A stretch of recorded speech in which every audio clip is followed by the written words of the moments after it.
শয়তান আপনাকে মিথ্যা ভয় দেখাবে, ধোঁকা দেখাবে। শয়তান আপনাকে বলবে, তুমি এতেকাফে বসে গেলে তোমার বাকি সব চলবে কিভাবে, কত কাজ তোমার। আহা, কিচ্ছু বড় মিথ্যা কথা। আল্লাহর জমিন আর কিচ্ছু নেই। পৃথিবীতে কারোর জন্য কোনো কিচ্ছু থেমে থাকে না, থাকবে না। এক সময় যাকে মনে হতো এর কোনো বিকল্প নাই, তার বহু বিকল্প দেখা গেছে, তার চেয়ে বেটার বিকল্প দেখা গেছে। গেছে না, যায়নি? আপনি মনে করছেন আপনার প্রতিষ্ঠানের জন্য, ব্যবসার জন্য, ফ্যামিলির জন্য আপনি নির্বিকল্প। আপনার মতো হাজার লক্ষ বিকল্প আল্লাহ প্রস্তুত করে দিতে পারেন। আপনি থেকে যা করতে পারবেন, আপনি না থাকাতে তার চাইতে বেশি হতে পারে। এটা আমাদের চোখের সামনে অহরহ অগণিতবার হচ্ছে, আমরা দেখতে পাচ্ছি। কিন্তু মানুষ বড়ই অকৃতজ্ঞ। আল্লাহ তাআলা বলেছেন এই জন্য যে ইন্নাল ইনসানা লাকাফুর, মানুষ বড়ই অকৃতজ্ঞ। মানুষ চোখের সামনে দেখে, জানে, শুনে, বুঝে, কিন্তু সে নিজের মধ্যে সেটাকে ধারণ করে না, গ্রহণ করে না। চোখের সামনে আমরা দেখেছি বহু সন্তানের বাপ আছে, কিন্তু সন্তানের ভাগ্যে ভাত জোটেনি বা অমানুষ হয়ে গেছে। আবার বহু সন্তানের বাপ নাই, মারা গেছেন, কিন্তু সে সন্তান মানুষের মতো মানুষ হয়েছে। আছে না নজির? বহু ব্যবসা মালিক একেবারে চোখের সামনে থেকে টেক কেয়ার করে নিজে হাতে যত্ন করে গড়ে তোলার চেষ্টা করেছেন, কিন্তু দেউলিয়া হয়ে গেছেন, টিকেতে পারেননি। আছে না? আবার বহু মালিক অত টেক কেয়ার করেন নাই, কিন্তু ব্যবসা আল্লাহ তাআলা দিন দিন বরকত দিয়ে অনেক দূর নিয়ে গেছেন। আছে না? ইমানদার বিশ্বাস করে আমার হাতে কিছু নাই, আমার হাতে শুধু চেষ্টা করার সক্ষমতা আছে। আল্লাহ আমাকে শুধু চেষ্টা করার সক্ষমতা দিয়েছেন। আমি যদি আল্লাহর অনুগত বান্দা থেকে আল্লাহর প্রিয় বান্দা হয়ে চেষ্টা করি, আমার চেষ্টা হতে পারে অল্প, ফসল আসবে অনেক বেশি। আর আল্লাহর অনুগত না হয়ে যদি আমি চেষ্টা করি, তাহলে সেক্ষেত্রে বাহ্যিক দৃষ্টিকোণ থেকে খোলা চোখে মনে হতে পারে অনেক কিছু অর্জন করেছি, আসলে ভেতরে ফাঁপা এবং ভেতরে কিচ্ছু থাকবে না, অন্তঃশ্বাস শূন্য। সে অর্জন কোনো মানে বহন করবে না। এই জন্য রমজানের শেষ 10টা দিন ইতিকাফের জন্য সিদ্ধান্ত গ্রহণ করি। মনোযোগ দিয়ে 10টা দিন, সারা বছরের 355 দিন আপনি ব্যবসা বাণিজ্য, পরিবার পরিজন, বহু বন্ধু বান্ধব, সোসাইটি সার্কেল, সবাইকে সময় দিয়েছেন। 10টা দিন আপনার নিজেকে সময় দেন।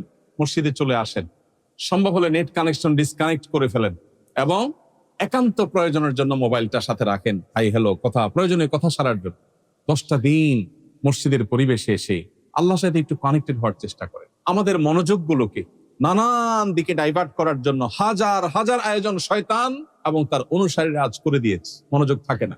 10 মিনিট দোয়া তো দূরের কথা, 2 মিনিট দোয়া করলে 5টা কথা মনে আসে, 5 দিকে মন চলে যায়।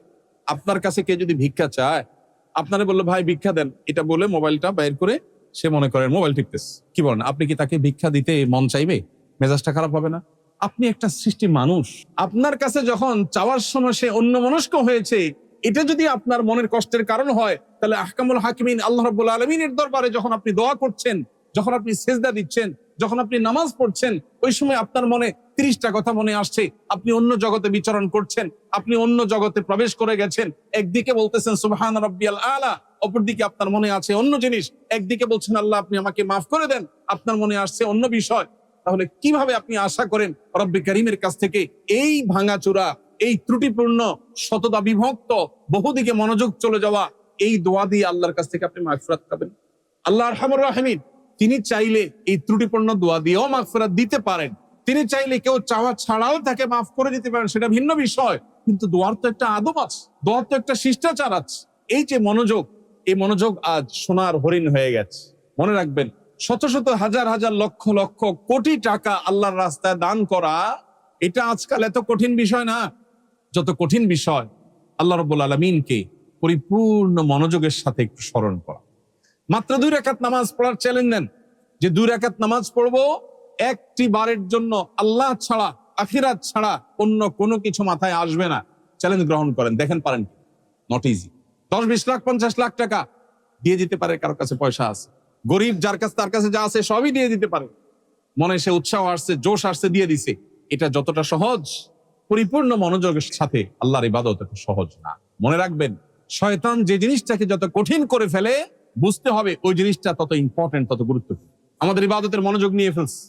রমজানের শেষ 10টা দিন যদি আমরা ইতিকাফে বসার নিয়ত করতে পারি, অন্য সমস্ত মনোযোগ বিনষ্টকারী বিষয়গুলোর সাথে সম্পর্ক কাট করে, ছিন্ন করে যদি আমি বসার চেষ্টা করতে পারি, অন্তত ইবাদতে, আল্লাহর স্মরণে, দোয়ায় মনোনিবেশ করার, মনোযোগ দেওয়ার, ফোকাস ধরে রাখার এই প্রচেষ্টায় আমি ফিরতে পারি। আমি অন্তত এই 10টা দিন ট্রেনিং করতে পারি, যেটা আমার পরবর্তী জীবনে, রমজান পরবর্তী সময়ের জন্য হয়তো ফলপ্রসূ হবে। চেষ্টা করা যাবে তো ইনশাআল্লাহ? ভাইরা আমার, দুনিয়ার অনেক স্বাদ তো আমরা আস্বাদন করি। আল্লাহর কাছে রোনাজারির, কান্নাকাটির, চোখের পানি ফেলার, দোয়া করার এক অভূতপূর্ণ স্বাদ আছে। আপনার পরম প্রিয় আপনজনের সাথে কথা বলার, আড্ডা দেওয়ার একটা মজা আছে, জানি। কিন্তু আপনি কি জানেন, আপনার রব সৃষ্টিকর্তার সাথে আড্ডা দেওয়ার, রবের সাথে মোনাজাত করার, মোনাজাত মানে দুই হাত তোলা না, শুধু দুই হাত তুলবেন, দুই হাত তুলে আল্লাহর কাছে বলবেন, চাইবেন। ইফতারের আগে সব পর্ষা রেডি আস, 10 মিনিট আগে, 5 মিনিট আগে বলবেন, যা যে অবস্থা আছে এভাবে থাক, আজকে শরবত একটা হয় না, হবে না, চলে আসো। সবাইকে নিয়ে আল্লাহর কাছে দুহাত তুলে দোয়া করেন। ভোর রাতে তাহাজ্জুদে দোয়া করেন, নামাজের পরে দোয়া করে, যখন সুবিধা আসবে তখন আল্লাহর কাছে একটু চান। আল্লাহকে ডেকে ডেকে আপনি এক একটা গুনাহের কথা স্মরণ করে আল্লাহর কাছে মাপ চান। পৃথিবীর কোনো মানুষের কাছে কোনো অপরাধ স্বীকার করলে আপনার কখনো ভালো লাগবে না, আপনার অস্বস্তি লাগবে। একটি মাত্র জায়গা আছে, যেই জায়গায় আপনি অপরাধের কথা স্বীকার করলে আপনার ভালো লাগায় কাজ করবে, সেটা হলো আল্লাহর সাথে কথা বল। আল্লাহকে যদি বলেন চোখের পানি ফেলে, আল্লাহ কত গুনাহ করেছি, তুমি যদি মাফ না করো, আমার যদি জাহান্নামে যেতে হয়, তাহলে এটা আমার জন্য হবে ভয়াবহ পরিণাম, আল্লাহ তুমি আমাকে মাফ করে দাও। আপনি দেখবেন আপনার জীবনের সবচেয়ে উপভোগ্য সময় সেটা পার করবেন যে সময়টুকুন পূর্ণ মনোযোগের সাথে আল্লাহর সাথে কথা বলতে পেরেছে। এই জন্য রমজানে আল্লাহর সাথে কথা বলার চেষ্টা করবো তো ইনশাআল্লাহ। বিশেষ করে দুটি সময়, দিন রাত 24 ঘন্টার যখনই সুযোগ পাবো তখন তো করবোই। দুটি সময় স্পেশালি, একটা হলো ইফতারের আগে, আর একটা হলো ভোর রাতে তাহাজ্জুদের সময়। এই যে আমরা তারাবি পড়ি, বেশিরভাগ মানুষই বুঝি না হাফেজ সাহেব কি বলছে। কিন্তু আমি যদি নিয়ত করি যে আমার কান দিয়ে পরিপূর্ণ মনোযোগের সাথে আল্লাহর কালাম আমি ভেতরে প্রবেশ করাচ্ছি, মনে রাখবেন এটা একটা কমপ্লিট স্পিরিচুয়াল ট্রিটমেন্ট পদ্ধতি, আপনার আধ্যাত্মিক রুহানি ট্রিটমেন্ট, শেফা এই কোরআন তেলাওয়াত শোনার মধ্য দিয়ে হবে। আপনার কাজ হলো শুধু পরিপূর্ণ মনোযোগের সাথে শোনা।